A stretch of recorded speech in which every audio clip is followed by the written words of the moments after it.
নিজেকে আবার গুছিয়ে নেবার চেষ্টা করছি আনন্দী। চেষ্টা করছি আবার আগের মতো হওয়ার। তা না হলে যে সবাই তোমাকে আমার থেকে দূরে করে দিতে চাইছে, তোমার জায়গায় অন্য কাউকে নিয়ে আসার চেষ্টা করছে। কিন্তু সেটা আমি কখনো হতে দেব না, সেটা আমি হতে দিতে পারি না আনন্দী। আমাকে শক্ত হতে হবে, আমি শক্ত হব আর আনন্দী। থাকবে তো আমার পাশে, আমার শক্তি হয়ে, আমার সবটুকু হয়ে। কিরে অপু, কার চিঠি? জানি না, মেজদি ভাইয়ের নামে এসেছে। নন্দাকে খামে করে কে চিঠি পাঠালো? দেখ কার কাছ থেকে এসছে। কোনো উকিলের চিঠি, শ্যামল খাসনবিশ। উকিল? তুই দেখি।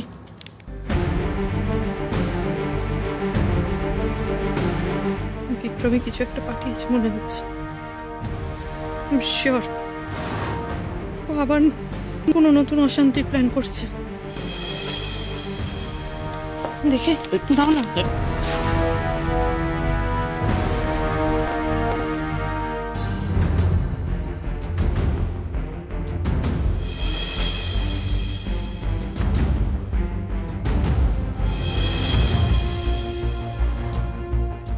On behalf of my client, Mr. Vikram Chatterjee, I wish to inform you.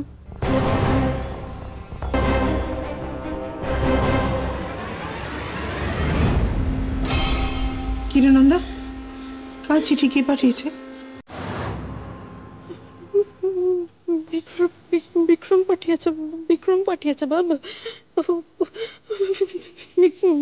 Vikram কি নেই কাস্টাডি চাইছে। কি বলছিস কি তুই?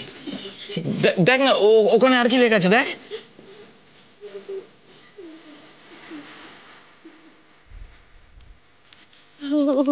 ওর বক্তব্য যে গিনি যে আমার সঙ্গে আছে, গিনি আনসেফ আছে।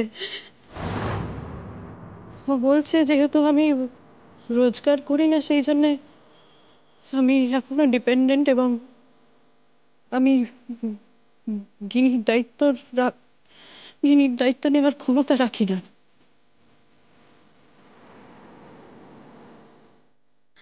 আরো কিছু জিনিস বলছে, আমি নাকি অন্য পুরুষদের সঙ্গে দৃষ্টিগত সম্পর্ক রাখি এবং আমার মরাল ক্যারেক্টার নেই।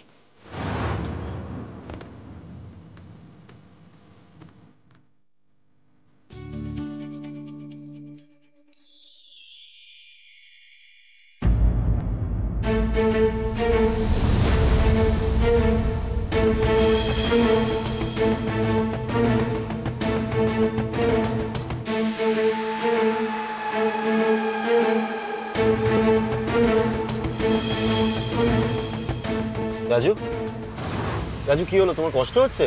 কি হচ্ছে বলো? রাজু কি হলো? কিছু মনে পড়ছে তোমার?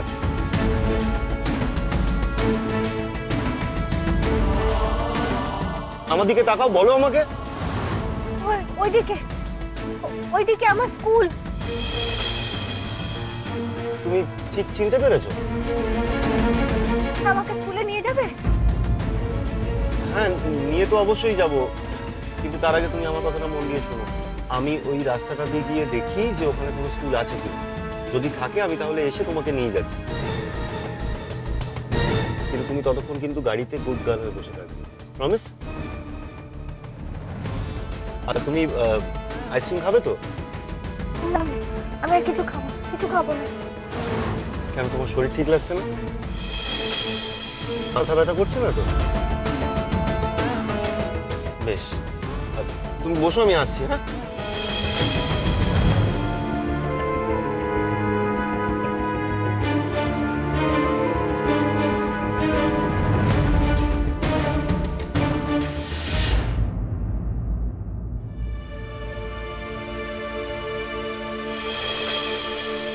এই তো স্কুল। তার মানে এই রাস্তায় স্কুল আছে। রাজু কি তাহলে এই স্কুলেই পড়তো? দরজা তো বন্ধ দেখছি, একবার ভেতরে গিয়ে জিজ্ঞেস করব। কিন্তু ওর ব্যাপারে এরকম ভাবে জিজ্ঞেস করলে কেউ কিছু বলতে পারবে আদৌ? আচ্ছা, যদি ছবি দেখাই, ছবি দেখে যদি চিনতে পারে পারবে কি চিনতে? পিসিমণি গিনি আসেনি? না, তার মায়ের তাকে এখানে পাঠানোর মতো এখন মনের অবস্থা না। কেন, কি হয়েছে নন্দার? বিক্রম জ্বালিয়ে পুড়িয়ে শেষ করছে মেয়েটাকে। যে কি যে জাত ক্রোধ ওর নন্দার উপর ভগবান জানে। একেবারে সুস্থির থাকতে দিচ্ছে না মেয়েটাকে। কেন, কি করেছে আবার বিক্রম? পিসিমণি আমি কিন্তু বলে দিলাম, এবার যদি বিক্রম বাড়াবাড়ি করে আমি কিন্তু নিজে গিয়ে পুলিশে কমপ্লেন করে আসবো। ও কি বাচ্চাটাকে আবার ছিনিয়ে নেওয়ার চেষ্টা করেছে? হ্যাঁ, সে তো করছেই। এখন আবার রাস্তাঘাট থেকে কেড়ে কুড়ে নিচ্ছে না, সোজা আদালতে গিয়েও মামলা করেছে। বলছে নন্দা চাকরি বাকরি করে না, কোনো রোজগার পাতি নেই, ভাইয়ের কাছে থাকে, ওখানে থেকে কি করে মেয়েকে মানুষ করবে। আর ভাই যদি কাল বলে ওদের দেখবে না, দায়িত্ব নেবে না, তখন নন্দা কোথায় যাবে? কি আশ্চর্য, এরকম বললেই হলো নাকি? নন্দার রোজগার নেই বলে তার মেয়েটাকে ওরকম একটা জল্লাদের হাতে তুলে দেবে কোর্ট? বললেই মানবো নাকি? আমি এক্ষুনি নন্দাকে ফোন করি। তুমি এক কাজ করো, নন্দাকে ফোন করে বলো যাতে এসব ব্যাপারেও একদম চিন্তা না করে, না ঘাবড়ায়। আমি শহরের সেরা উকিলকে অ্যাপয়েন্ট করবো, যে করে হোক বিক্রমকে জেলে ঢুকিয়ে ছাড়বে। ইচ্ছে মতো একটা ভুলভাল কেস করলে কি হয়ে গেল নাকি? বাচ্চাটাকে মায়ের কাছ থেকে তুলে বাবার কাছে দিয়ে দেবে, এটা আমরা কি মেনে নেবো নাকি? আরো অনেক কিছু লিখেছে ও নোটিশে,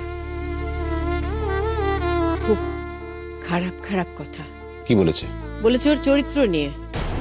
বলেছে ও এমন একজন চরিত্রহীন মা যে অন্য পুরুষের সঙ্গে সারা দিন রাত ঘুরে বেড়ায়, আর যেখানে সেখানে যা কি বলবো বলতো। তুই তো জানিস বিক্রম কি ধরনের কথাবার্তা বলে। একবার তুই ভাব, সেদিন যে কথাগুলো বলেছিলাম, একবার ভেবে দেখ বাবা। তাতে তোর, গিনি, নন্দা তিনজনের জীবনই সামলানো যাবে, এরকম ছন্ন ছাড়া হয়ে যাবে না। বিক্রমের ভয়ে নন্দাটা বেচারি কিরকম যেন কুকড়ে আছে সব সময়। আচ্ছা পিসিমণি, তোমরা কেন বুঝতে পারছো না বলো তো? বিয়েটা কখনো আলটিমেট সলিউশন হতে পারে না। কোনো সমস্যার সমাধান কিন্তু বিয়ে নয়। আর নন্দার দিকে আঙুল তুললো বলে মেয়েটাকে আবার বিয়ে করতে হবে? কোথাকার নিয়ম এটা বলো তো? নন্দা লড়বে, নিজের জোরে লড়বে, আমরা সবসময় নন্দার পাশে থাকবো। আর এর মধ্যে যদি বিক্রম প্রুফ করে দেয় যে ও ভালো বাবা হতে পারবে, যদি ও প্রুফ করে যে ও অনেক বেশি রোজগার করছে, ও মেয়েটাকে মানুষ করতে পারবে, তাহলে তো পুরো কেসটা ওর দিকে চলে যাবে রে। আর বিক্রম কি করতে পারে না পারে আমাদের থেকে বেশি তো কেউ জানে না। আমি আবারও বলছি পিসিমণি, তুমি ব্যাপারটা বুঝতে পারছো না। তুমি যেটা বললে একবার ভেবে দেখো তো, নন্দার কাছে কতটা অপমানের। আর একটা মেয়ে হয়ে তুমি কি করে এরকম সোসাইটির রিগ্রেসিভ দিকটাকে মেনে নিচ্ছ বলো তো? কি করে এটা সামনে তুমি সারেন্ডার করছো? কি করব বলতে পারিস? আমাদের সমাজটাই তো এরকম। তুই তো একদিনে সেটাকে বদলাতে পারবি না। তুই যদি নাও চাস, এই পোড়ামুখী সমাজেই আমাদের বাস করতে হবে। আমি মানি না এসব। আমি নন্দার পাশে থাকবো, দেখি কোর্টে ওর দিকে কে আঙুল তোলে, আমি ওর হাতটাই ভেঙে দেবো। পিসিমণি, আমি তোমাকে আবার বলছি, তুমি আমাকে বারবার বলতে না আমাকে আর একটা বিয়ে করতে, যাতে আমি নিজের সুস্থ স্বাভাবিক জীবনে ফিরতে পারি। এ দেখো, আমি চেষ্টা করছি নিজের জোরে আবার স্বাভাবিক হওয়ার, নিজের স্বাভাবিক জীবনে ফেরার। কিন্তু প্লিজ এই কথাটা আমাকে বারবার বলো না, আমি তোমাকে রিকোয়েস্ট করছি।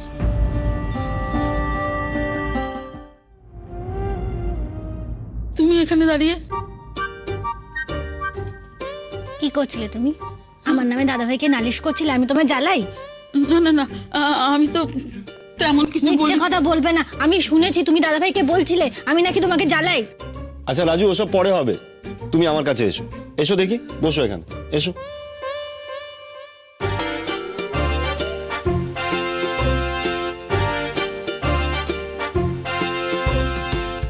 ব্যাপারটা কি? রাজেশ্বরীর মুখ এরকম কেন? তুমি আমাকে এ বাড়ি থেকে তাড়িয়ে দেবে? আমি তোমাকে এই বাড়ি থেকে তাড়িয়ে দেবো? তোমার সব কে বলেছে? তুমি তো বললে তারা মাসিকে। আমি কি বলেছি রাজু? তুমি তারা মাসিকে বললে যে তুমি ওই স্কুলে যাবে। ওই স্কুলে কি আমার বাড়ির ঠিকানা পাওয়া যাবে? না না, সেটা তো গিয়ে দেখতে হবে, আমি এখনো জানি না। স্কুলে গিয়ে তারপর দেখবো। ঠিকানা না পেলেই ভালো হবে। রাজু, এটা কি ধরনের কথাবার্তা? তুমি চাও না বাড়িতে যেতে? জানি না, ঠিকানা পেলে তো তুমি আমাকে ওখানে পাঠিয়ে দেবে। আচ্ছা তুমি এরকম ভাবে কেন বলছো? তুমি চাও না তোমার বাড়ির লোক তোমাকে খুঁজে পাক?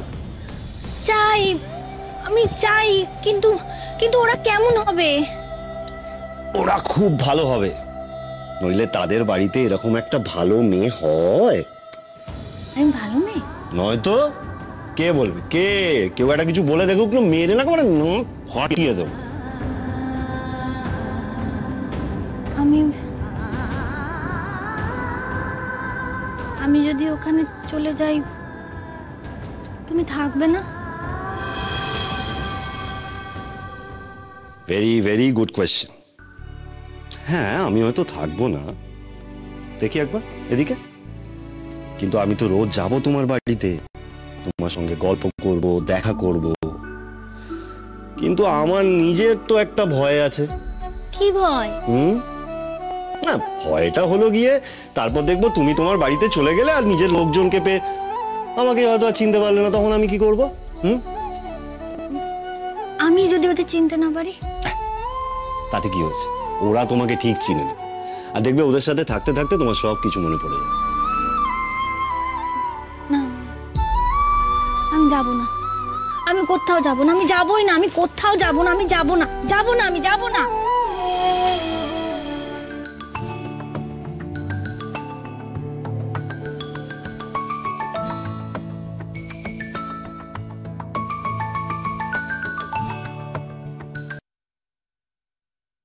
হ্যাঁ বলো অনুভবদা। যে যে জায়গাগুলো তোমাকে অ্যাপ্লাই করতে বলেছিলাম করেছো? হ্যাঁ ওইগুলোই করছিলাম, ওই কাজটা নিয়ে বসেছিলাম, সব নোট ডাউন করছি। কাল আর পরশু কয়েকটা ওয়াক ইন ইন্টারভিউ আছে, ওখানেই যাব। বাহ, খুব ভালো খবর। না না, যাও গিয়ে ইন্টারভিউ দিয়ে এসো, ঠিক কোথাও না কোথাও একটা চাকরি পেয়ে যাবে তুমি। আর যদি অগত্যা কোথাও কিছু না হয় তাহলে আমাদের হসপিটালে ডেস্ক জব পেয়ে যাবে, আমি বলে রাখবো। না অনুভবদা, সেটা আমি নিতে পারবো না। কেন কেন করবে না? না অনুভবদা, আমি যদি তোমার ওই হসপিটালের চাকরিটা নিই তাহলে বিক্রম কোর্টে দাঁড়িয়ে সেটার অ্যাডভান্টেজ নিতে ছাড়বে না। ও ফর শিওর এই ব্যাপারটা নিয়ে নোংরা নোংরা কথা বলবে, আর সেটা আমি হতে দেবো না। কথাটা ভুল না। বিক্রম সত্যি খুব বাড়াবাড়ি শুরু করেছে, এবার মনে হয় ওর মৃত্যু আমার হাতেই হবে। যাকে তুমি এসব নিয়ে চিন্তা করো না, ঠিক কোথাও না কোথাও চাকরি পেয়ে যাবে তুমি। তুমি যথেষ্ট স্মার্ট মেয়ে, ঠিক কিছু না কিছু চাকরি জুটে যাবে। আর হ্যাঁ, কাল সকালে কিন্তু মনে করে লয়ার মিস্টার বিশ্বাসের সঙ্গে দেখা করো। হ্যাঁ হ্যাঁ, ওখানেও যাব। আচ্ছা নন্দা, তোমার কি মনে হয় বিক্রম কি প্রমাণ দেখাবে বলেছে? মানে কি ছবি প্রডিউস করবে ও? জানি না অনুভবদা, বিক্রম যেরকম ভয়ঙ্কর লোক, ও যা খুশি করতে পারে। অত চিন্তা করো না, কোনো ভয় নেই। বিক্রম এবার এমন কিছু করতে পারবে না। এখন শুতে যাও। Good night. Good night.